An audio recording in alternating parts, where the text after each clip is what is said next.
Pelajaran kita pagi hari ini ialah penipuan diri. Dan saya mau kasih ilustrasi dulu sebelum saya kasih pelajarannya. Apakah kita pernah tertipu? Waktu kita sedang tertipu, apakah kita sadar kita sedang tertipu? Tidak. Karena seorang yang sedang tertipu, tidak tahu dia sedang tertipu. Nanti setelah dia sudah tertipu, baru dia sadar. Dan pada umumnya sudah terlambat. Tetapi ada saat-saat di mana orang itu sadar sementara dia tertipu. Jadi, sementara dia tertipu, mudah-mudahan bisa disadarkan sebelum penipuannya sudah selesai. Jadi, pelajaran hari ini berjudul penipuan diri, ialah bagaimana supaya kita tidak tertipu. Kalaupun kita tertipu, bagaimana supaya tidak tertipu sementara kita tertipu atau disadarkan dari penipuan diri. Jadi kita punya ayat pertama. Ini ialah penipuan pertama yang terjadi sebelum dosa masuk ke dunia ini. Karena Adam yang pertama dijadikan, kemudian barulah Hawa. Lagi pula bukan Adam yang tergoda atau yang tertipu, melainkan perempuan itu atau siapa? Si Hawa yang tergoda atau tertipu dan jatuh ke dalam dosa. Jadi kita lihat di sini bahwa oleh sebab tipuanlah Adam dan Hawa harus dikeluarkan dari Taman Eden, betul? Dan kira-kira kalau orang masih tertipu, bisakah mereka kembali ke Taman Eden lagi? Tidak bisa. Jadi di akhir zaman pun nanti, apakah ada orang yang tidak akan kembali ke Taman Eden? Ada. Dan kira-kira kenapa mereka nggak kembali ke Taman Eden? Karena mereka masih tertipu. Jadi kita punya pertanyaan ialah, apakah saya orang itu? Nanti waktu kedatangan Tuhan Yesus, apakah saya yang tidak masuk ke surga? Karena kita tahu banyak orang nanti akan tidak kembali ke surga atau kembali ke Eden, dan karena tertipu. Mari kita lihat tipuan akhir zaman yang akan membuat banyak orang tidak kembali ke Taman Eden, betul? Dan ia mengadakan tanda-tanda yang dahsyat, bahkan ia menurunkan api dari langit ke bumi di depan mata orang. Ia menyesatkan atau menipu mereka yang diam di bumi dengan tanda-tanda yang telah diberikan kepadanya untuk dilakukannya di depan mata binatang itu. Dan ia menyuruh mereka yang diam di bumi supaya mereka mendirikan patung untuk menghormati binatang yang luka oleh pedang, namun yang tetap hidup itu. Jadi kita lihat di akhir zaman bahwa akan ada orang yang menyembah patung atau mark of the beast, dan mereka akan tertipu. Dan oleh sebab itu, mereka tidak akan kembali kemana? Ke Eden. Jadi kita lihat Adam dan Hawa, Hawalah yang tertipu, dan oleh sebab itu dia dikeluarkan dari Eden. Nanti akhir zaman, banyak yang tidak akan kembali ke Eden lagi atau diselamatkan karena mereka masih tertipu. Jadi pelajaran ini ialah untuk menyatakan atau mengungkapkan siapa yang tertipu. Ciri-ciri khas dari orang-orang yang tertipu. Karena bisa saja saya pikir saya tidak tertipu dan saya pasti akan masuk surga karena saya sudah setia dalam saya punya pelayanan di dalam gereja atau sebagainya. Dan bisa saja nanti saya sadar bahwa sebenarnya saya tidak masuk karena saya selama ini rupanya apa? Tertipu. Jadi pelajaran ini mudah-mudahan bisa mengungkapkan keadaan saya, dan mudah-mudahan saya bisa menyadari kalau saya sedang tertipu supaya jangan sadar setelah sudah apa? Terlambat. Betul? Oke. Kita lihat sekarang berapa banyak yang akan tertipu atau berapa banyak yang akan tidak tertipu. Jadi mari kita tanya Tuhan Yesus. Dari murid-murid kita tanya Tuhan Yesus pertanyaan ini. Ayat 22, kemudian Yesus berjalan keliling dari kota ke kota dan dari desa ke desa sambil mengajar dan menurunkan perjalanannya ke Yerusalem. Jadi kita lihat di sini, Tuhan Yesus dengan murid-muridnya jalan keluar ke Yerusalem. Ke Yerusalem. Dan ada seseorang yang berkata kepadanya, Tuhan, sedikit sajalah orang yang diselamatkan? Bukankah ini pertanyaannya yang kita mau tahu jawabannya? Apakah cuman sedikit yang tidak tertipu? Apakah cuman sedikit yang akan selamat? Artinya, apakah banyak yang tertipu? Apakah banyak yang tidak selamat? Betul? Kira-kira kita mau tahu jawabannya? Mari kita dengar jawabannya dari mulut Tuhan Yesus sendiri.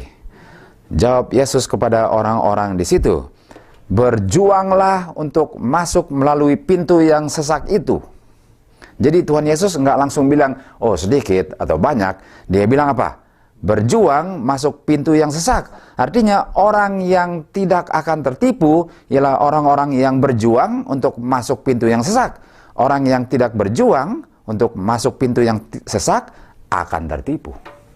Jadi apa itu artinya berjuang? Berjuang bahasa Inggrisnya strive. Dan bahasa Grekanya ialah agonisomai. Dan bahasa Inggris dari agonisomai ialah agonize. Jadi agonize itu ialah kayak berusaha setengah mati. Agonize. Dan apakah perjalanan ke surga jalan tenang-tenang saja atau agonize? Kalau orang lagi lari dalam perlombaan lari, apakah dia bisa lari tenang-tenang saja atau dia agonize? Dan walaupun sudah capek dan masih berapa ratus meter lagi dan dia tahu dia sudah mau capek dan sudah mau jatuh, dia harus apa? Agonize. Dan bisa saja kalau dia lari lalu sudah haus, lalu dia nggak ada air, dia bilang, saya berhenti saja. Itu nggak agonize, dia akan berusaha sampai habis. Itu agonize. Dan itulah perjalanan ke surga. Nggak bisa orang ke surga cuma tenang-tenang saja, tiba-tiba masuk surga. Itu bukan agonize. Jadi orang yang benar-benar berusaha tidak akan tertipu.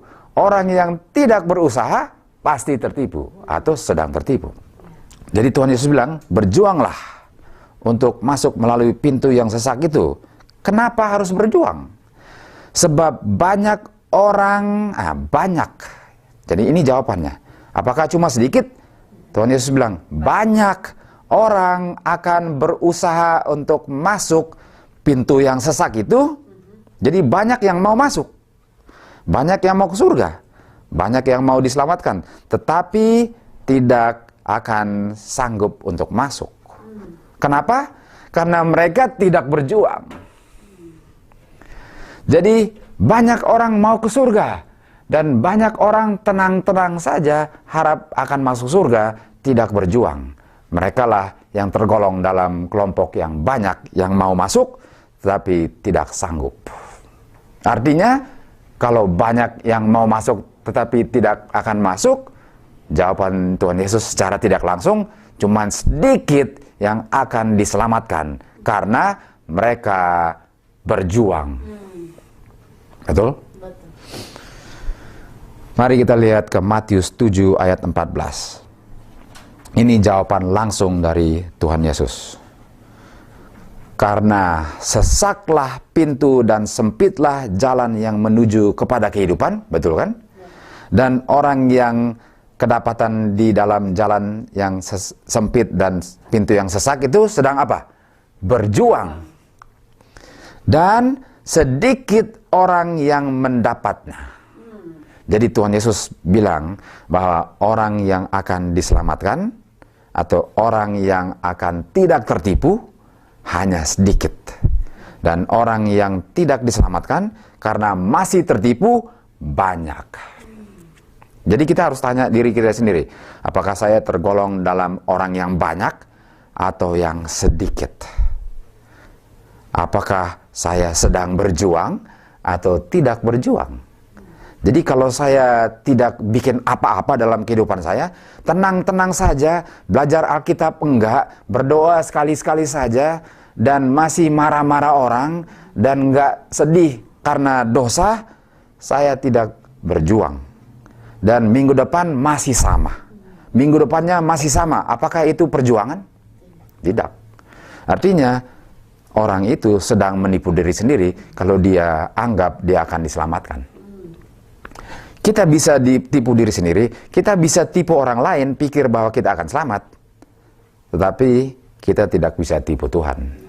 Jadi jangan puas kalau sudah bisa convince orang lain bahwa dia akan bilang, oh kamu itu gaya-gayanya pasti akan selamat.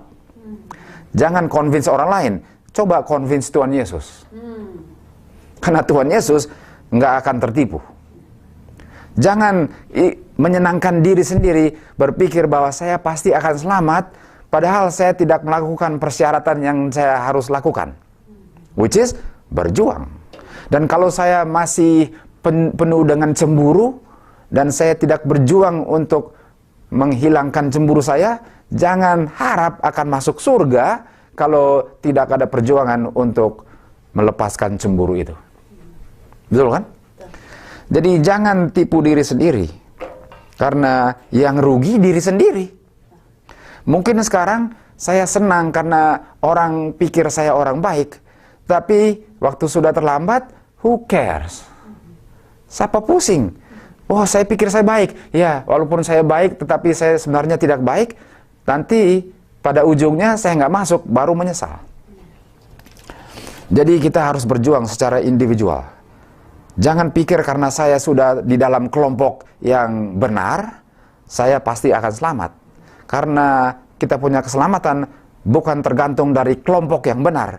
Saya punya keselamatan tergantung dari saya yang benar. Tidak ada hubungannya dengan di dalam gereja yang benar, sudah pasti saya diselamatkan. Apakah sayanya benar? Itu penipuan diri sendiri. Oke, mari kita teruskan.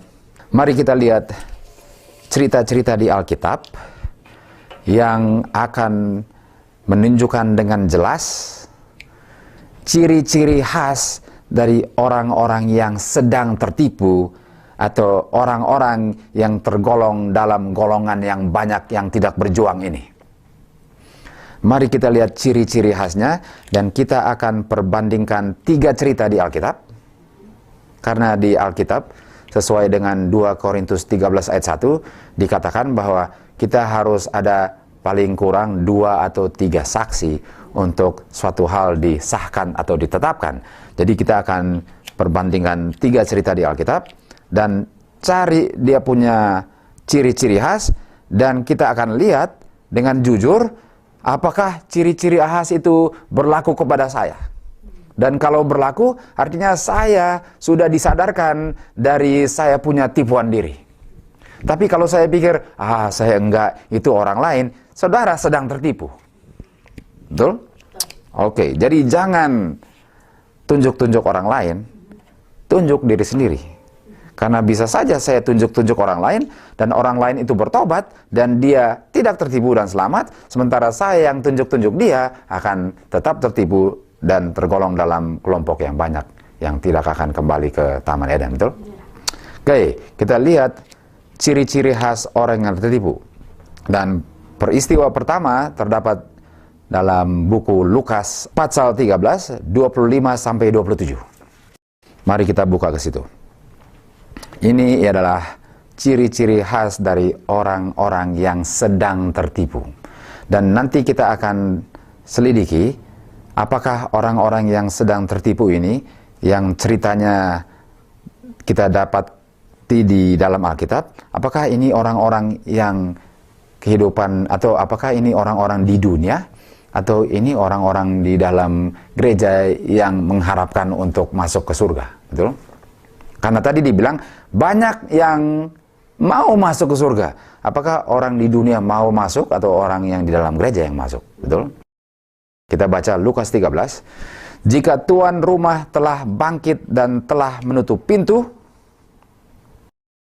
artinya sebelum dia bangkit dan menutup, pintu masih terbuka dan dia sedang duduk. Kamu akan berdiri di luar dan mengetok-ngetok pintu sambil berkata, Tuan. Kalau bahasa Inggrisnya dibilang Lord, Lord. Jadi saya mau bilang, Tuan, Tuan, bukakanlah kami pintu. Ingat, pintu tertutup, baru dia mengetok. Dan dibilang, tolong buka pintu Tuan. Dan ia akan menjawab dan berkata kepadamu, aku tidak tahu dari mana kamu datang. Maka kamu akan berkata, kami telah makan dan minum di hadapanmu, dan engkau telah mengajar di jalan-jalan kota kami. Apa maksudnya engkau tidak mengenal kami? Bukankah kami sudah makan dan minum dan diajar oleh Tuhan? Apakah Tuhan sudah lupa sama kami? Jadi apakah orang-orang ini mengharap bahwa tuannya tidak mengenal dia? Tidak. Karena mereka sudah pernah bertemu dalam makan, minum, dan sebagai murid Tuhan itu. Tuh kan? Tapi ia akan berkata kepadamu, aku tidak tahu dari mana kamu datang. Enyahlah dari hadapanku, hai kamu sekalian yang melakukan kejahatan. Mari kita punya ilustrasi di papan sini. Ini Lukas 13. Inilah orang-orang yang bilang, Tuan, Tuan. Dan jawabannya, aku tidak kenal. Dan jawaban orang-orang yang memanggil Tuan, Tuan, kenapa nggak kenal? Bukankah kami sudah makan, minum, dan menjadi muridmu? Jadi ini adalah argumentasi dari orang-orang yang harap untuk masuk ke pintu. Walaupun sudah ditutup, harus dibuka karena engkau mengenal kami. Betul kan? Dan inilah sebenarnya yang membuat kenapa mereka tertipu. Jadi mereka bilang, Tuhan nanti akan buka pintu karena dia kenal sama kami. Dari mana dia kenal? Karena kami sudah makan, minum, dan menjadi muridnya. Dia akan buka pintu karena dia kenal. Betul? Dan inilah yang membuat mereka tertipu. Sekarang kita akan lihat, apa ini makan, minum, dan diajar itu? Supaya kita, kalau kita pun mengambil satu atau membuat satu argumentasi seperti ini, kita pun akan disadarkan bahwa rupanya ini tidak cukup untuk dikenal, betul? Jadi kalau kita punya alasan, kita juga lakukan yang sama sekarang. Artinya tidak cukup untuk dikenal. Mari kita lihat, siapa yang memanggil Tuan-Tuan? Siapa yang memanggil Tuan-Tuan? Yohanes 11 ayat 27. Siapa yang memanggil Tuan-Tuan? Kalau Tuan-Tuan artinya ada hambanya. Betul? Jadi orang yang memanggil Tuhan ialah seorang hamba. Seorang hamba akan memanggil tuannya Tuan-Tuan. Oke. Yohanes 11 ayat 27. Jawab Marta, ya Tuhan, aku percaya bahwa engkaulah Mesias, anak Allah, dia yang akan datang ke dalam dunia. Jadi seorang hamba memanggil tuannya dan dia percaya bahwa Tuhannya datang ke dalam dunia ini. Pertanyaannya, dia percaya tuannya datang ke dalam dunia ini untuk melakukan apa? Jawabannya di Matius 1:21. Ia akan melahirkan anak laki-laki dan engkau akan menamakan dia Yesus. Dan inilah Yesus yang akan datang ke dunia ini atau yang sudah datang ke dunia ini kan? Karena dialah yang akan menyelamatkan umatnya dari dosa mereka. Jadi seorang hamba memanggil Tuan, Marta memanggil tuannya Tuan atau Tuhan. Aku percaya engkau datang ke dunia ini untuk menyelamatkan umatmu dari dosa. Nah, apakah kejahatan itu dosa atau bukan? Dosa. Jadi kalau saya bilang Tuan, Tuan, saya percaya engkau datang untuk menyelamatkan saya dari kejahatan. Kenapa dan masih ada kejahatan? Karena kalau dia selamatkan saya dari kejahatan, artinya dia sudah mati untuk kejahatan saya. Artinya ini tidak perlu ada lagi. Kenapa dan masih ada? Betul kan? Jadi kalau saya pikir bahwa saya akan diselamatkan, tetapi saya bisa tetap melakukan dosa, pasti jawabannya, aku tidak mengenal engkau. Jadi untuk orang yang mengambil keputusan atau kesimpulan bahwa saya bisa tetap berdosa dan pasti Tuhan akan mengampuni dosa saya, betul, sementara dia masih duduk dan pintu masih terbuka. Tapi di saat dia berdiri dan pintu tertutup, tidak ada lagi pengampunan dosa. Dan di saat itu saya sudah harus tidak melakukan kejahatan. Dan setelah itu, kalau saya masih melakukan kejahatan, dia pasti akan mengatakan, aku tidak mengenal engkau. Jadi inilah tipuan, bahwa saya masih bisa tetap berdosa, dan nanti dia akan buka pintu walaupun dia sudah tutup, karena Tuhan sayang kepada saya.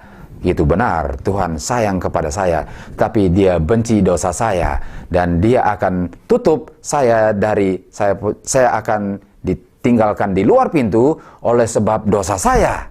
Bukan oleh sayanya, tapi karena saya mau berpegang kepada dosa dan tidak mau berpisah dengannya, saya pun akan kedapatan dengan dosa di luar pintu. Inilah tipuan orang-orang di akhir zaman. Dan inilah orang-orang yang tidak akan kembali ke Eden, karena masih menipu diri sendiri, berpikir bahwa mereka bisa berdosa sampai Tuhan Yesus datang. Oke, apa yang dimaksudkan dengan makan dan minum? Karena makan dan minum ini ialah ciri khas orang yang tertipu. Wahyu 3 ayat 20. Ini minum dan makan. Dibilang di sini, lihat, aku berdiri di muka pintu dan mengetok. Jadi ada saatnya di mana Tuhan Yesus berdiri di depan pintu dan mengetok, dan ada saatnya di mana orang yang tertipu akan berdiri di depan pintu dan pun mengetok. Kira-kira di saat Tuhan Yesus berdiri di depan pintu dan mengetok, dan orang itu tidak membuka pintu, dia bisa mengharapkan Tuhan membuka pintu di saat dia mengetok?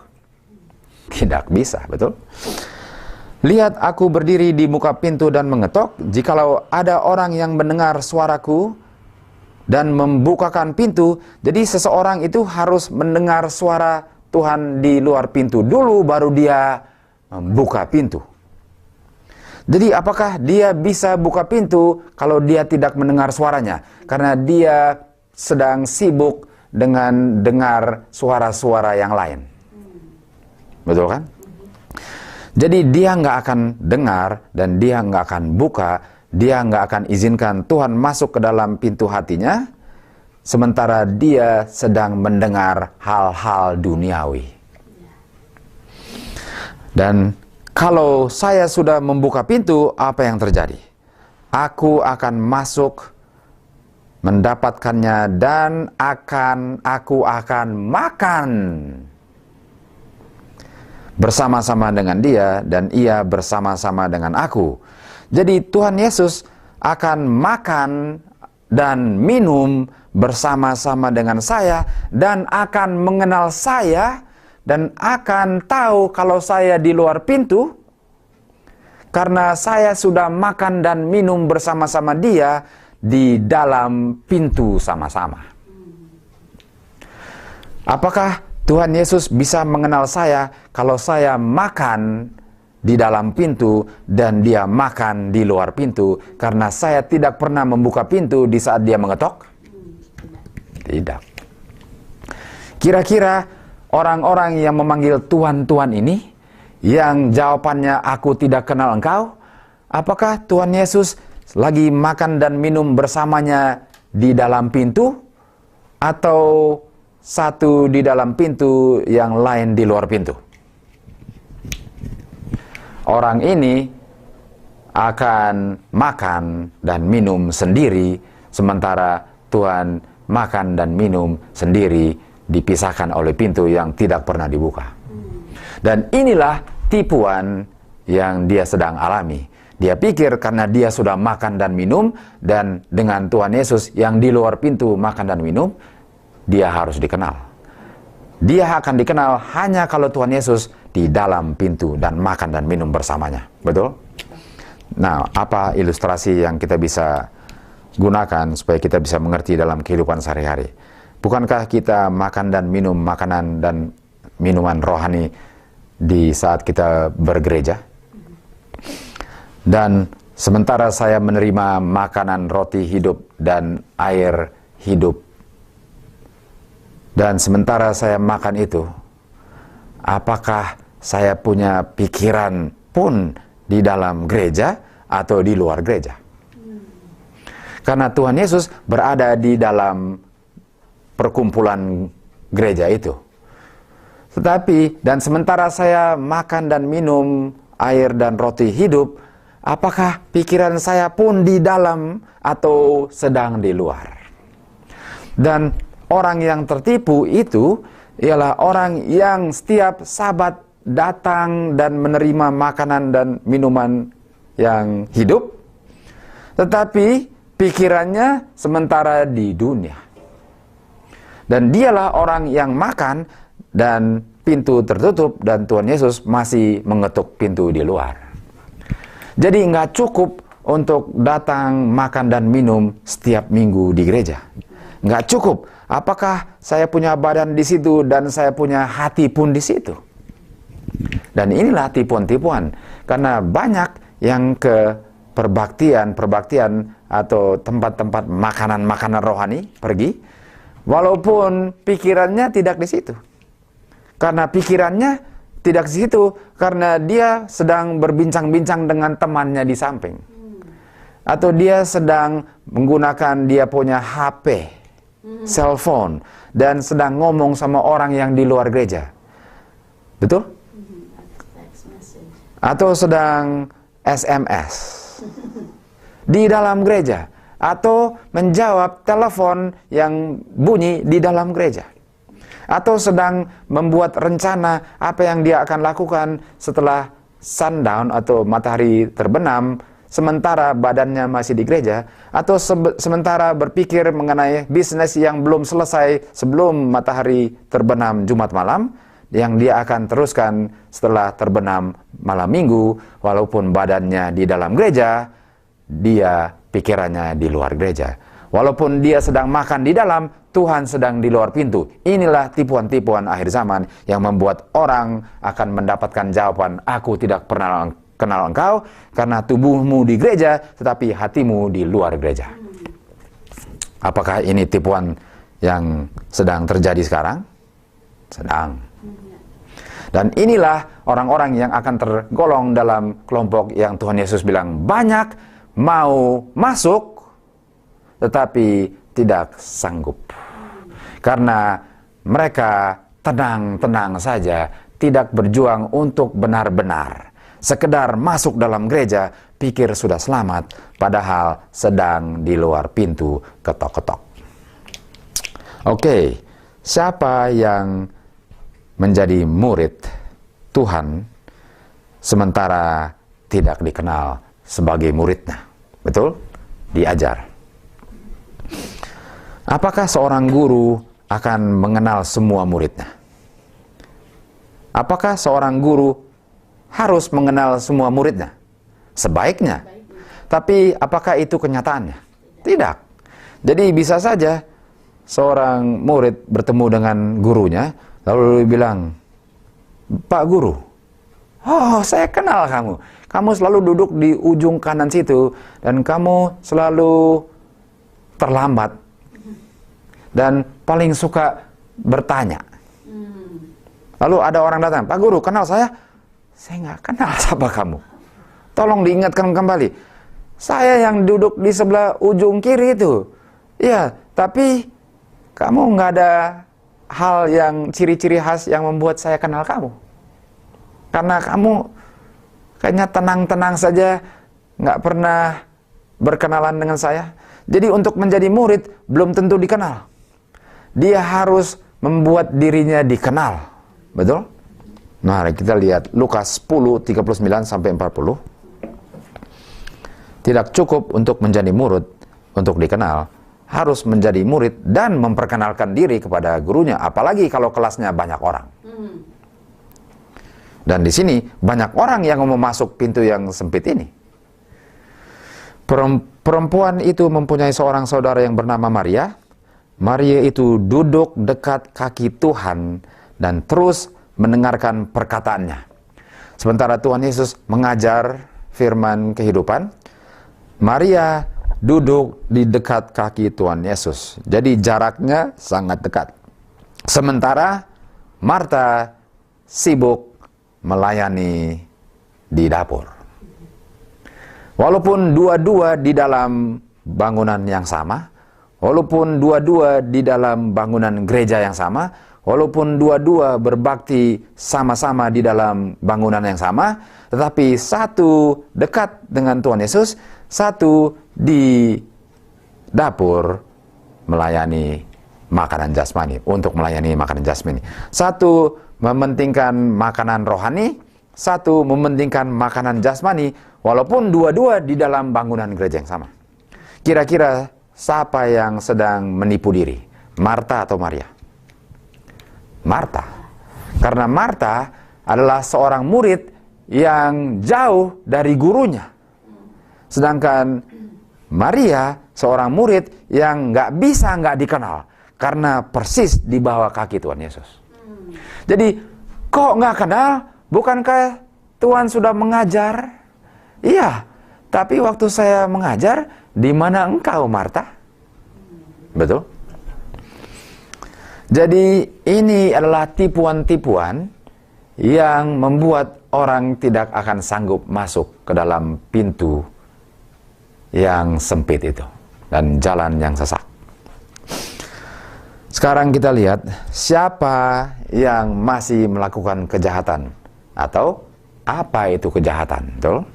Mari kita lihat Mazmur 28 ayat 3. Siapa yang melakukan kejahatan? Dan inilah orang yang harap untuk dikenal, tapi akan mendengar jawaban, aku tidak pernah mengenal engkau. Mazmur 28 ayat 3 mengatakan, janganlah menyeret aku bersama-sama dengan orang fasik ataupun dengan orang-orang yang melakukan kejahatan. Siapa ini orang-orang yang melakukan kejahatan? Yang ramah dengan teman-temannya, tetapi yang hatinya penuh kejahatan. Jadi ini orang-orang yang bilang Tuhan-Tuhan, mereka kelihatan ramah di luar, tapi di dalam penuh dengan kejahatan. Dan orang yang masih berpegang kepada kejahatan sedang memisahkan dirinya dari tuannya. Karena Yesaya 59 ayat 2 katakan, dosa itulah yang memisahkan orang yang berdosa dari Tuhan. Dan orang yang terpisah dari Tuhan ialah orang yang memisahkan dirinya dengan pintu pemisah. Saya memisahkan Tuhan karena ada pintu yang saya belum buka. Saya memisahkan Tuhan karena saya di dapur bukan di kaki Tuhan Yesus. Dan dia masih terpisah. Dan dosa itulah yang memisahkan dia dari Tuannya. Betul? Mazmur 66 ayat 18. Seandainya ada niat jahat dalam hatiku, tentulah Tuhan tidak mau mendengar. Jadi di saat saya masih memiliki kejahatan, apakah Tuhan mau mendengar dan mengampuni dosa saya kalau saya tidak mau memberikan dosa saya kepada dia? Tidak. Dan apakah dia akan mengenal saya di saat saya masih memegang dosa? Tidak. Betul? Jadi di saat Tuhan bangkit dan menutup pintu, di saat itu saya sudah harus berpisah dengan kejahatan. Dan kejahatan itulah yang memisahkan saya dari Tuhan saya, dan oleh sebab itu saya tidak akan dikenal. Inilah tipuan-tipuan yang membuat banyak orang tidak akan kembali ke Eden. Itu cerita pertama. Mari kita lihat cerita kedua. Matius 7 ayat 21 sampai 23. Bukan setiap orang yang berseru kepadaku, Tuhan, Tuhan, akan masuk ke dalam kerajaan surga, melainkan dia yang melakukan kehendak Bapa-Ku yang di surga. Pada hari terakhir banyak orang akan berseru kepadaku, Tuhan, Tuhan, bukankah kami bernubuat demi namamu, dan mengusir setan demi namamu dan mengadakan banyak mujizat demi namamu juga? Pada waktu itulah aku akan berterus terang kepada mereka dan berkata, aku tidak pernah mengenal kamu. Enyahlah daripadaku, kamu sekalian pembuat kejahatan. Jadi kita lihat di sini, Matius 7, banyak orang akan panggil Tuan-Tuan. Bukankah sama dengan yang tadi? Dan Tuhan akan menjawab, aku tidak mengenal engkau. Dan engkau masih melakukan kejahatan. Dan inilah mereka punya argumentasi mengapa mereka harus dikenal oleh tuannya. Kenapa Tuhan tidak mengenal kami? Bukan kami sudah bernubuat, sudah mengusir setan, dan banyak melakukan mujizat, semua menggunakan namamu? Kami sudah menggunakan namamu. Kami berdoa demi namamu. Kami mengusir setan demi namamu. Setiap kali kami mau belajar, kami menggunakan namamu.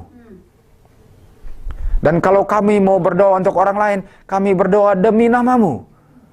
Kenapa engkau tidak mengenal kami? Dan banyak mujizat, hal-hal yang baik kami lakukan. Bukankah ini membuat kami perlu dikenal? Bukankah ini ciri-ciri khas mereka, mengapa mereka tertipu dan tidak akan dibukakan pintu? Kira-kira, apakah kalau saya sudah menggunakan nama Obama, dia sudah pasti kenal saya? Kalau saya bilang, Presiden Barack Obama, itu sudah pasti dia akan kenal saya kan? Tidak. Karena saya menggunakan nama orang, bukan jaminan bahwa dia mengenal saya. Karena saya bisa gunakan nama seseorang tanpa dikenal. Dan itu sekedar pengakuan saja. Oh, saya kenal Presiden. Persoalannya apakah dia kenal saya? Saya sedang menipu diri sendiri. Matius 10 ayat 22. Ini sekedar pengakuan saja. Dan kamu akan dibenci semua orang oleh karena namaku. Jadi untuk orang yang menggunakan nama Tuhan, dia akan dibenci. Jadi di saat kita menggunakan nama Tuhan dalam doa, dalam perbincangan, dalam nyanyi pun, apakah kita dibenci orang karena menggunakan namanya? Dan kalau tidak dibenci, bukan berarti kita harus cari-cari dibenci. Tapi kalau kita benar-benar sungguh-sungguh menggunakan namanya dengan benar, kita pasti akan dibenci. Apakah kita dibenci oleh karena namanya? Dan kalau tidak, itu tanda saudara sedang menipu diri sendiri. Lukas 6:26 mengatakan sebagai demikian, atau sebagai berikut. Cilakalah engkau jikalau semua orang menyukai saudara. Atau cilakalah saudara kalau tidak ada yang membenci saudara, sementara saudara menggunakan nama Tuhan Yesus. Jadi kalau benar-benar menggunakan nama Tuhan Yesus, akan dibenci. Dan kalau tidak dibenci, saudara sedang menipu diri sendiri. Oke, kita teruskan. Siapa orang yang menggunakan nama Tuhan Yesus dan tidak dikenal oleh Tuhan Yesus? 2 Timotius 2 ayat 19. 2 Timotius 2 ayat 19. Tetapi dasar yang diletakkan Allah itu teguh dan meterainya ialah Tuhan mengenal. Ini kan? Tuhan mengenal siapa kepunyaannya. Siapa yang Tuhan kenal. Dan setiap orang yang menyebut nama Tuhan hendaklah meninggalkan kejahatan. Jadi untuk menggunakan nama Tuhan Yesus, saya sudah meninggalkan kejahatan. Dan di saat saya menggunakan namanya tetapi belum meninggalkan kejahatan, dia tidak mengenal saya.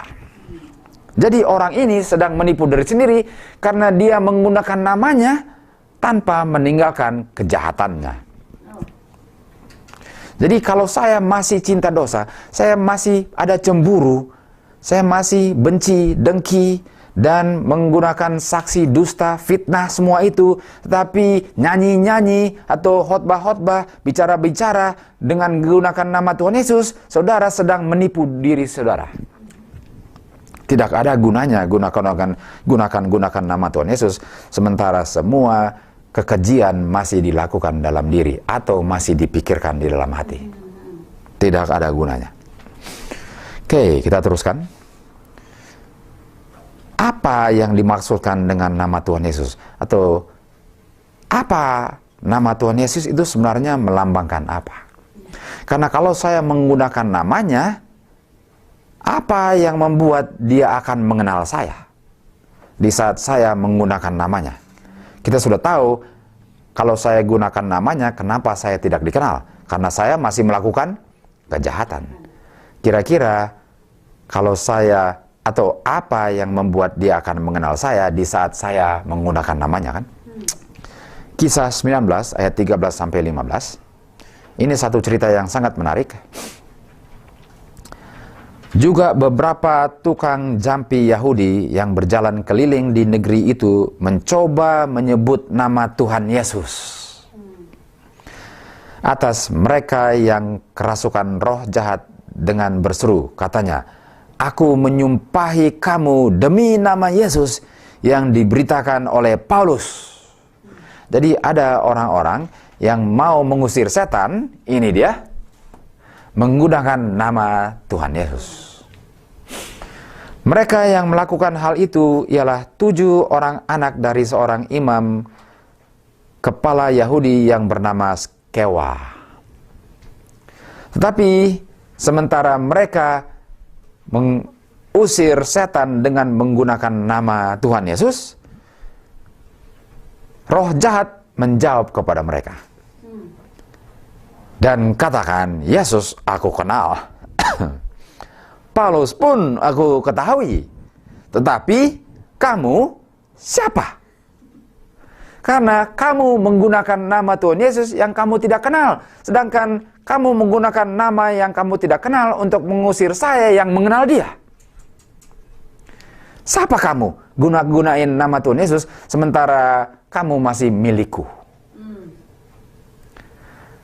Kamu sebenarnya mengenal aku yang kamu mau usir dan menggunakan nama yang kamu tidak kenal." Orang itu dipukul dan jatuh ke dalam selokan dan pulang babak belur telanjang. Jangan gunakan nama Tuhan Yesus kalau kita tidak mengenal. Nama Tuhan Yesus melambangkan karakternya. Jadi kalau kita menggunakan namanya tidak menakutkan setan. Karakter Tuhan Yesus di dalam kita lah yang membuat setan takut. Jadi kalau Tuhan Yesus masih di luar pintu, betul? Tuhan Yesus masih di luar pintu dan dia mengetok dan saya tidak izinkan dia masuk supaya dia menjadi satu dengan saya, dan di saat saya mengusir setan, dia melihat Tuhan Yesus di dalam saya, dia tidak akan takut. Dia harus diizinkan untuk masuk di dalam pintu dulu, baru saya mengusir setan, dan dia akan melihat Tuhan Yesus di dalam saya, setan akan takut. Jadi sementara Tuhan Yesus masih di luar pintu, sementara dia mengajar dan saya masih jauh daripadanya, jangan gunakan namanya karena Tuhan Yesus tidak kelihatan di dalam saya atau bersama saya. Dan setan hanya takut oleh Tuhan Yesus yang sudah berada di dalam hati saya. Karena saya sudah membuka pintunya dan mengizinkan dia untuk masuk, untuk makan dan minum, dan mengajar sebagai guru dan saya sebagai murid. Itu ciri-ciri khas orang yang sedang menipu diri sendiri. Sekedar melakukan hal-hal yang baik, padahal tidak membenci dosa dan tidak bersekutu dengan Tuhan. Setan tidak akan takut. Nah, mari kita lihat peristiwa ketiga dari ciri-ciri khas orang yang tertipu. Matius 25. Matius 25 ayat 8-12. Gadis-gadis yang bodoh berkata kepada gadis-gadis yang bijaksana, Jadi ada berapa kelompok gadis-gadis? Dua kelompok.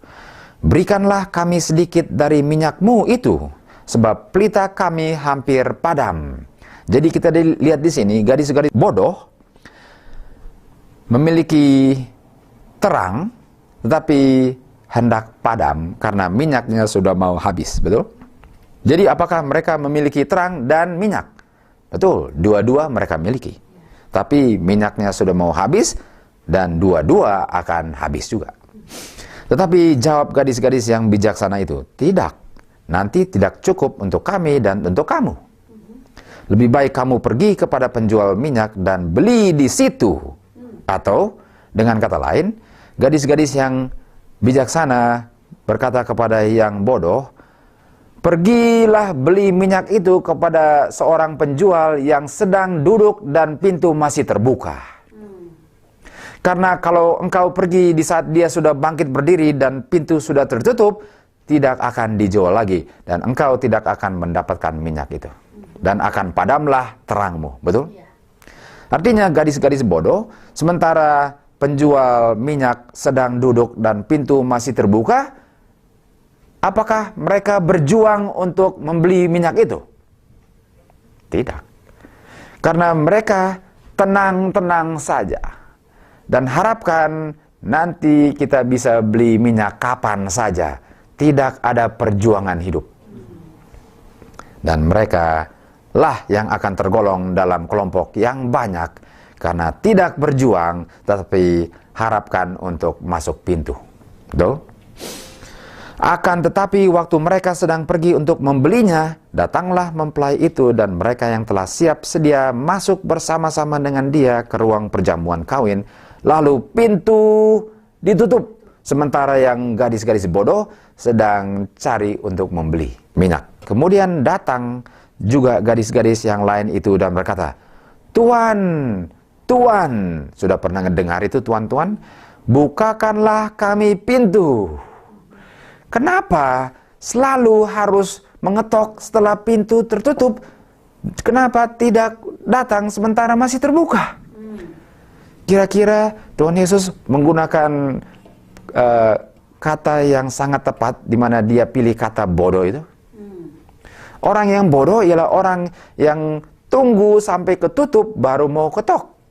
Orang yang bijaksana, dia akan masuk sementara pintu bahtera terbuka, sedangkan binatang pun tahu kapan untuk masuk. Dia tidak tunggu nanti pintu tertutup baru dia masuk. Tuh. Tetapi ia menjawab, aku berkata kepadamu, sesungguhnya aku tidak mengenal kamu. Karena sementara toko masih terbuka dan aku masih duduk, engkau tidak mau membeli. Kenapa datang sementara pintu sudah tertutup? Apakah, mari kita ke sini dulu. Kita lihat di sini, gadis-gadis bodoh pun memanggil tuannya, Tuan, Tuan. Dan jawabannya sama dengan jawaban-jawaban yang sebelumnya. Aku tidak mengenal engkau. Dan alasan mereka, kenapa mereka perlu dikenal? Mereka memiliki terang lampu. Apakah terang lampu itu? Ke ayat yang berikut, Mazmur 119, 105. Firman-Mu itu pelita bagi kakiku dan terang bagi jalanku. Artinya, terang itu firman Tuhan. Tuhan, Tuhan, kami tahu Alkitab. Kenapa engkau tidak mengenal kami? Kami bisa hafal dari Kejadian sampai Wahyu. Kami bisa berkhotbah tanpa buka Alkitab sekalipun. Kami bisa menghafal ayat-ayat di Alkitab tanpa membuka Alkitab. Kenapa engkau tidak mengenal aku? Apakah seseorang yang bisa mengutip Alkitab dari luar kepalanya akan dijamin akan dikenal Tuhan? Tidak. Karena soal menghafal Alkitab, orang dunia pun bisa menghafal Alkitab. Malahan lebih hebat dari orang gereja. Seorang aktor dan aktris di Hollywood bisa menghafal skripnya lebih, apalagi kalau disuruh hafal Alkitab. walaupun mereka tidak mengenal Tuhan Yesus. Jadi sekedar memiliki terang, sekedar mengetahui Alkitab tidak cukup. Karena bagaimana saya bisa mengenal Alkitab sebagaimana Nikodemus mengenal Alkitabnya tetapi tidak mengerti aplikasinya. Betul? Karena Nikodemus ialah orang yang terpelajar. Dia mengetahui hukum dan dia bisa mengetahui Alkitab dan menghafal Alkitabnya. Dan di saat Tuhan Yesus bilang, engkau harus dilahirkan kembali, dia bilang, apakah saya harus masuk ke dalam kandungan ibu saya? Apakah itu yang Tuhan Yesus maksudkan dengan dilahirkan kembali? Tidak. Jadi dia punya pengetahuan Alkitab tidak disertai oleh pengetahuan yang diberikan oleh Roh Suci. Jadi sekedar menghafal Alkitab tetapi tidak dikuasai Roh Suci akan membuat saya mendengar suara dan mengatakan, aku tidak mengenal engkau. Tidak cukup untuk menghafal Alkitab. Harus apa? Harus mengerti secara pengetahuan yang diberikan oleh Roh Suci.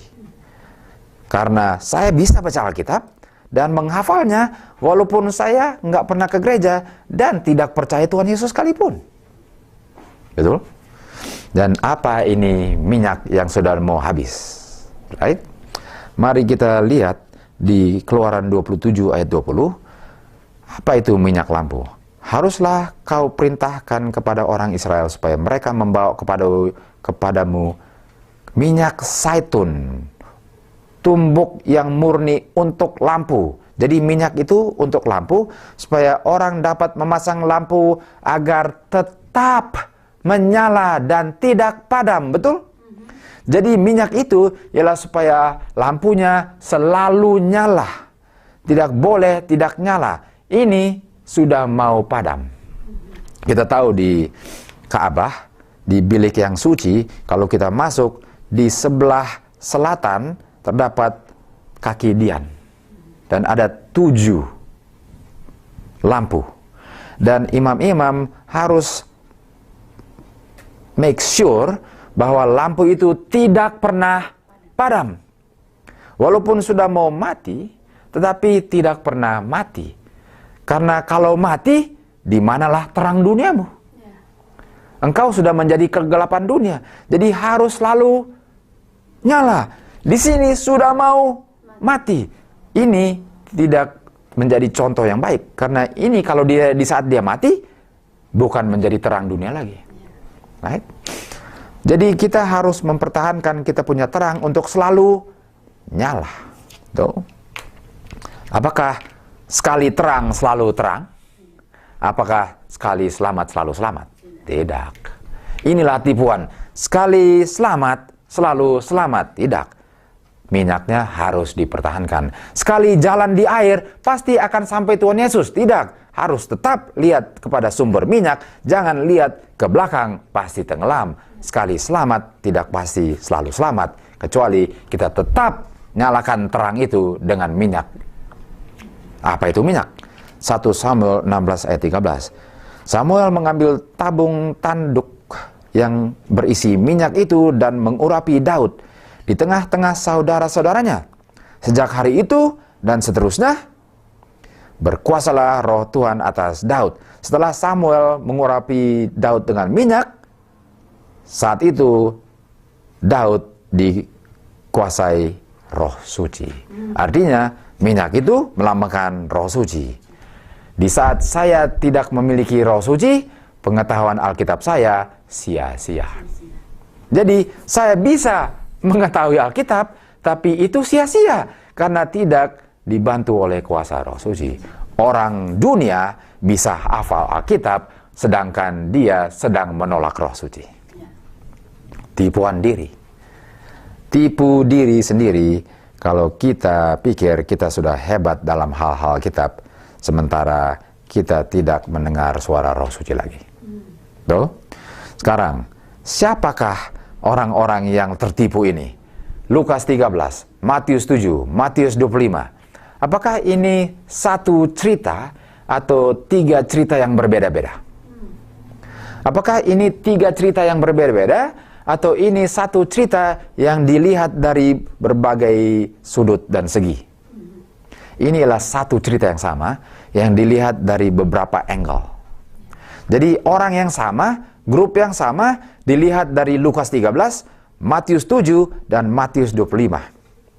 Right? Jadi kita melihat siapa orang-orang yang tertipu ini. Perumpamaan 10 anak darah yang terdapat di dalam Matius 25, right? Mengilustrasikan, ini dia, mengilustrasikan pengalaman orang-orang Advent. Artinya, ini semua ialah ilustrasi dari orang-orang Advent. Artinya, orang-orang Advent lah yang menipu diri sendiri kalau mereka pikir karena sudah makan, sudah minum, dan sudah menjadi murid Tuhan Yesus, sudah bernubuat, sudah mengusir setan, dan melakukan banyak mujizat demi nama Tuhan, sudah menghafal Alkitab, sudah pasti selamat. Inilah orang-orang yang sedang menipu diri sendiri. Loh? Sekarang pertanyaan saya, apakah orang-orang atau gadis-gadis bodoh yang terdapat di dalam Matius 25 ini ialah orang-orang yang selalu datangnya terlambat ke gereja, yang selalu gosip-gosip di belakang gereja, yang hanya mau kelihatan rame di saat makan, yang kalau datang pun masih kelihatan setengah-setengah tidur.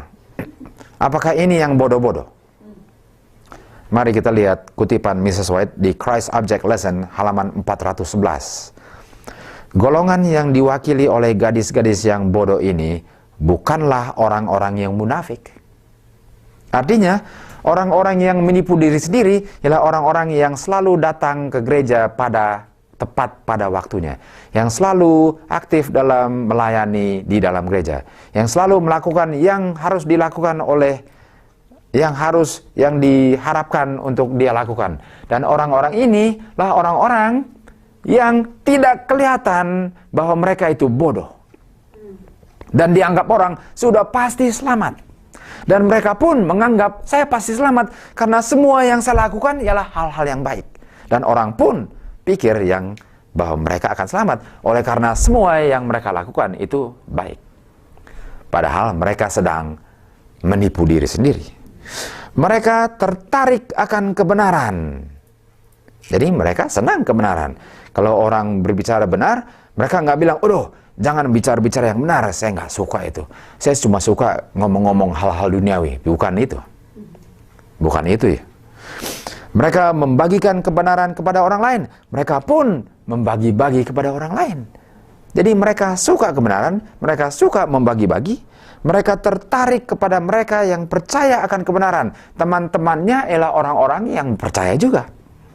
Tetapi kehidupan mereka tidak dikuasai minyak roh suci. Jadi semua itu ialah satu kebiasaan, tetapi tidak ada kuasa roh suci yang menggerakkan mereka. Mereka menerima firman dengan senang hati, namun mereka tidak menghidupi prinsip-prinsipnya.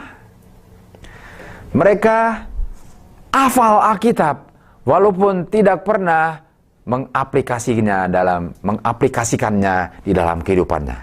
Waktu Alkitab bilang, kalau kamu harus ambil jalur yang ke kanan. Dan mereka tahu, mereka harus ambil jalur ke kanan. Dan mereka membagikan kepada orang lain bahwa kita harus ke jalur yang sebelah kanan.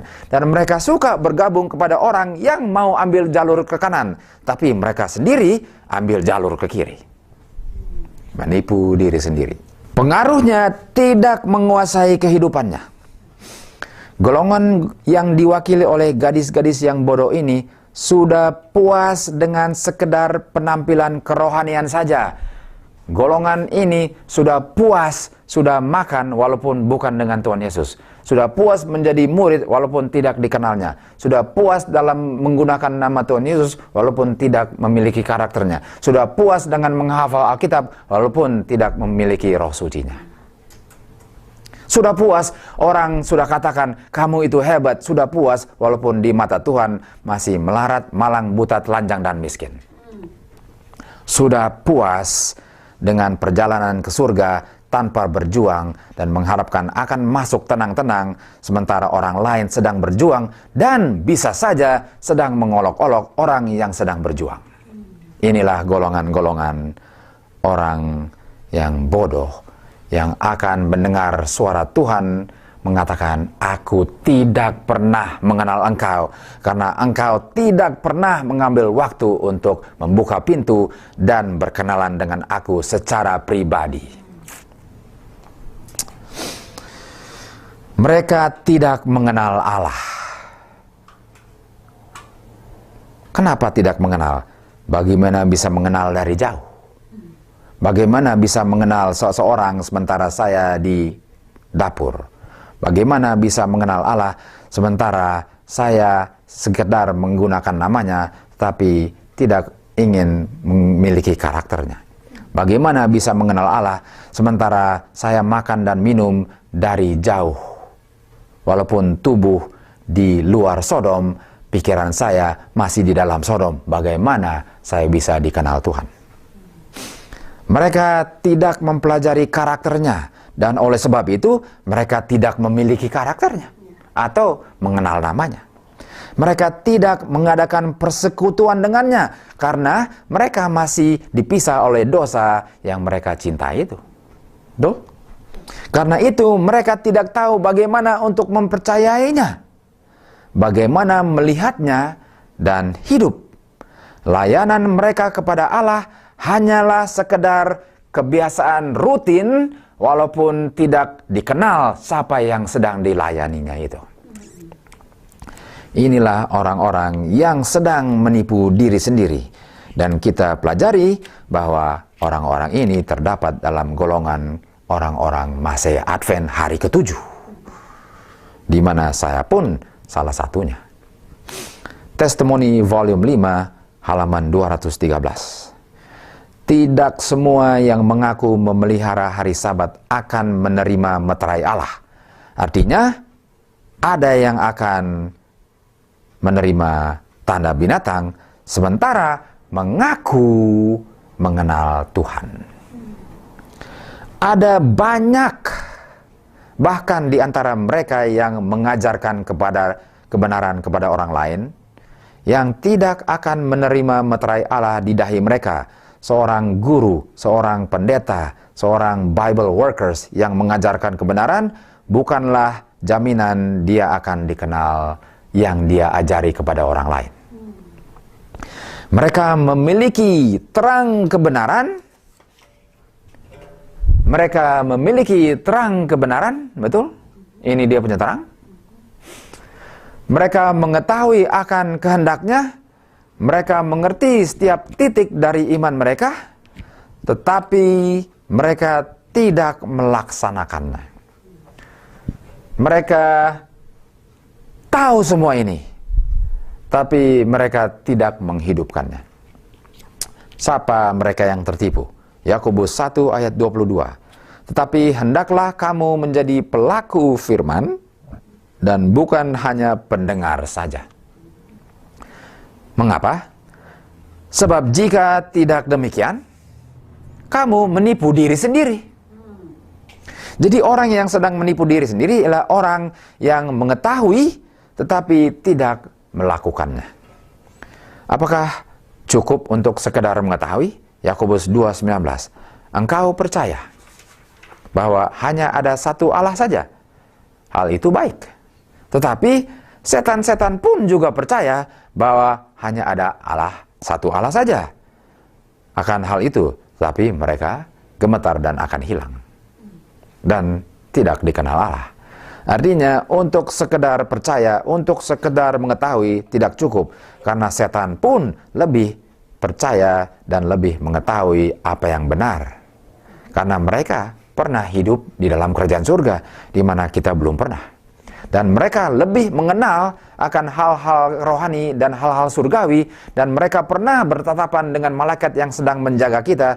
Dan juru selamat kita yang sudah mati kepada kita, untuk kita. Dan Bapa yang memberikan anaknya yang tunggal untuk mati untuk kita. Mereka kenal semua itu. Sementara kita belum pernah bertatapan dengan mereka. Mereka lebih mengetahui kebenaran. Mereka lebih rajin mempelajari roh nubuat dan Alkitab daripada umat-umat yang sekedar mengenal secara pengakuan saja. Jadi untuk bilang saya percaya, setan lebih percaya akan yang saya percayakan. Untuk bilang saya mengenal Tuhan, Tuhan lebih mengenal, setan lebih mengenal. Bedanya, orang yang akan selamat, saya mengenal akan Tuhan yang saya belum pernah lihat. Walaupun setan lebih mengenal akan yang dia pernah lihat, bedanya saya melakukan kehendak Tuhan yang saya belum pernah lihat, di mana setan tidak melakukan kehendak Tuhan yang dia pernah lihat. Jadi kalau kita yang percaya tapi tidak melakukan masuk surga, setan akan bilang, kenapa dia percaya, saya percaya. Dia tidak lakukan, saya tidak lakukan.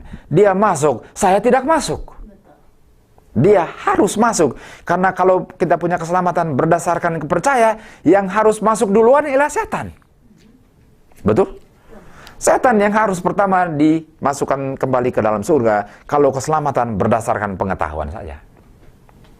Harus ada kehidupan. Kita harus menghidupkan di saat itu setan tidak bisa berargumentasi karena tidak ada firman Tuhan yang dia lakukan. Apa yang membuat saya atau apa yang akan terjadi di saat saya menghidupkan kebenaran itu yang setan tidak lakukan? Jadi apa sih ya perbedaannya antara melakukan dan dengan tidak melakukan? Tentunya kita tahu itu satu hal keselamatan. Apa yang akan membuat saya selamat karena saya melakukannya? Mari kita lihat. Yohanes 17 ayat 17. Kuduskanlah atau sucikanlah mereka dalam kebenaran. Artinya kebenaran itu dapat menguduskan seseorang yang masih berpegang kepada kejahatan. Firman-Mu adalah kebenaran. Dengan kata lain, kebenaran Tuhan dapat menguduskan seseorang. Pertanyaannya bagaimana prosesnya? Bagaimana proses kebenaran itu dapat menguduskan seorang yang mempercayai kebenaran itu? Kita tahu hanya mengenal dan mempercayai kebenaran tidak cukup. Bagaimana kebenaran itu dapat menguduskan saya? 1 Petrus 1 ayat 22. Karena kamu telah menyucikan atau menguduskan dirimu, kita tahu kebenaran kan? Oleh ketaatan kepada kebenaran. Jadi seseorang itu akan diselamatkan bukan hanya dia tahu kebenaran, tapi di saat dia melakukan kebenaran itu, dia disucikan. Oleh sebab itu, kebenaran itu berlaku sebagai, atau pentaatan kebenaran itu berlaku sebagai sabun dan air di dalam mesin cuci. Sabun dan air dapat menyucikan atau membersihkan pakaian yang kotor, betul? Tapi kalau tidak pernah dikasih nyala mesinnya, tidak pernah bisa membersihkan. Jadi nggak cukup untuk taruh sabun dan air, harus dipraktekkan, harus dikasih on dulu. Di situ saya mentaatinya. Di saat saya kasih on, sabun dan air mulai bekerja menyucikan hati saya. Tidak ada cukupnya punya mesin cuci. Tidak ada cukupnya ada air. Tidak cukup untuk memiliki sabun yang termahal pun kalau nggak pernah ditindis tombolnya. Tidak ada gunanya makan dan minum dan mengajar, menggunakan namanya dan mengetahui Alkitab kalau tidak pernah dipraktekkan. Inilah tipuan-tipuan, ialah kita harus mempraktekkan firman Tuhan. Firman Tuhan bukanlah sebagai cerita-cerita sejarah hanya untuk dihafal-hafal, harus dihidupkan prinsip-prinsipnya. Di saat saya menghidupkan prinsip-prinsipnya, di saat itulah saya disucikan. Dan di saat saya disucikan, kejahatan dibersihkan. Dan di saat saya memanggil namanya, dia bilang, aku mengenal engkau. Karena tidak ada lagi kejahatan yang memisahkan kita berdua lagi. Sekarang kita teruskan. Berhati-hati supaya jangan tertipu. Galati 6 ayat 3. Sebab kalau orang menyangka bahwa ia berarti, padahal ia sama sekali tidak berarti, ia menipu dirinya sendiri. Jadi seseorang yang pikir bahwa dia itu somebody, tapi kenyataannya he is a nobody. Bukankah, apakah kita perlu Alkitab untuk kasih definisi bahwa orang itu sedang tertipu? Tidak. Kalau saya bilang, saya ini seorang pilot. Padahal semua orang tahu saya paling takut naik kapal terbang. Orang tahu saya sedang menipu diri sendiri. Tapi ingat, orang yang menipu diri sendiri tidak sadar dia sedang menipu diri sendiri. Saya seorang pilot dan saya suka jalan-jalan, naik kapal terbang dari sini ke situ. Sedangkan orang tahu, bagaimana kamu bisa itu sedangkan kamu di lantai kedua aja udah ketakutan. Tapi dia nggak tahu, karena orang yang menipu diri sendiri tidak tahu dia sedang menipu dirinya sendiri. Siapa yang pikir dia berarti sementara dia tidak ada artinya? Wahyu 3 ayat 17. Karena engkau berkata, aku kaya, telah memperkayakan diri, dan aku tidak membutuhkan apa-apapun. I am somebody yang sudah mau masuk pintu gerbang surga. Saya sudah tahu semua ini. Saya sudah tahu semua ini. Saya tidak perlu apa-apa lagi. Tidak perlu memperdalam pengetahuan Alkitab lagi. Tidak perlu untuk belajar lama-lama lagi. Saya sudah tahu semua itu. Saya sudah lahir dari kecil di dalam keluarga Advent. Untuk apa lagi? Ini untuk semua orang di luar. Saya tidak butuhkan apa-apa lagi. Tahukah Anda bahwa engkau malang, melarat, buta, telanjang, dan miskin? Kata Tuhan Yesus sendiri. Dan ini ditujukan kepada gereja Masih Advent hari ke-7, sidang Laodikia, sedang menipu diri sendiri. Karena saya sudah orang Advent, sudah harus selamat, siapa bilang? Kalau tidak melakukan pekerjaan Tuhan. Kalau saya masih benci orang, masih cemburu, masih dengki, masih mau balas dendam, masih fitnah, masih cari-cari salah orang, tapi saya aktif dalam gereja, saya nyanyi dalam kor, saya melakukan Bible study, jangan harap masuk surga. Mari kita lihat ciri-ciri khas dari orang yang tertipu, ayat terakhir. Matius 7, 24, 25, 26, dan 27.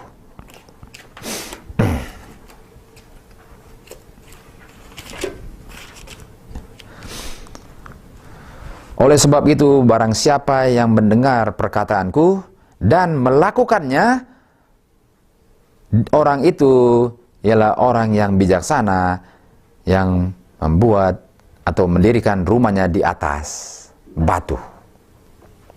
Di saat hujan turun, banjir naik, dan angin mulai meniup akan rumah itu tidak akan jatuh, karena didirikannya di atas batu.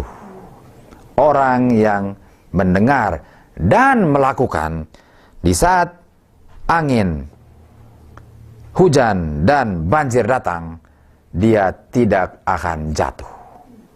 Dia tidak akan mendengar perkataan, aku tidak pernah mengenal engkau. Karena dia mengetahui dan dia melakukannya. Tetapi barang siapa yang mendengar perkataanku tapi tidak melakukannya, akan kusamakan seperti orang yang bodoh membangun rumahnya di atas pasir di saat hujan jatuh dan banjir pun dan angin mulai meniup akan rumah itu akan jatuh. Dia akan mendengar suara Tuhan mengatakan kepadanya, aku tidak pernah mengenal, karena semua ini engkau sudah dengar, tapi tidak pernah melakukan. Kiranya kita akan terdapat dalam golongan yang bijaksana, karena kita sudah mengetahui dan sedang mempraktekannya. Sampai Tuhan Yesus datang, dan di saat dia akan datang nanti, dia akan bilang, aku mengenal engkau, karena engkau mengenal aku. Di saat aku memerintahkan engkau untuk melakukan semua kehendakku, engkau dengan senang hati melakukannya dengan kuasa yang aku berikan kepadamu. Dan oleh sebab itu, engkau telah mengambil waktu untuk mengenal aku, dan aku pun mengenal engkau. Marilah masuk ke dalam kerajaan surga yang sudah aku persiapkan, dan tinggallah dengan aku untuk selama-lamanya, di mana tidak akan ada lagi tipuan-tipuan yang membuat banyak orang tidak sanggup untuk masuk kerajaan surga. Sampai Maranatha. Amin. Ini adalah akhir dari pelajaran yang pertama, penipuan diri. Dan penipuan diri ialah ciri-ciri khas dari orang yang tertipu. Tapi kita harus tahu bagaimana supaya jangan tertipu. Kita sudah tahu, lihat sedikit tadi pelajarannya, ialah bagaimana jangan tertipu. Tapi pelajaran berikut ialah bagaimana supaya jangan tertipu. Dan itu adalah pelajaran kedua, dan judulnya bagaimana supaya jangan tertipu. Dan saya mau mengundang saudara-saudara untuk mempelajarinya dalam pelajaran yang berikut. Terima kasih.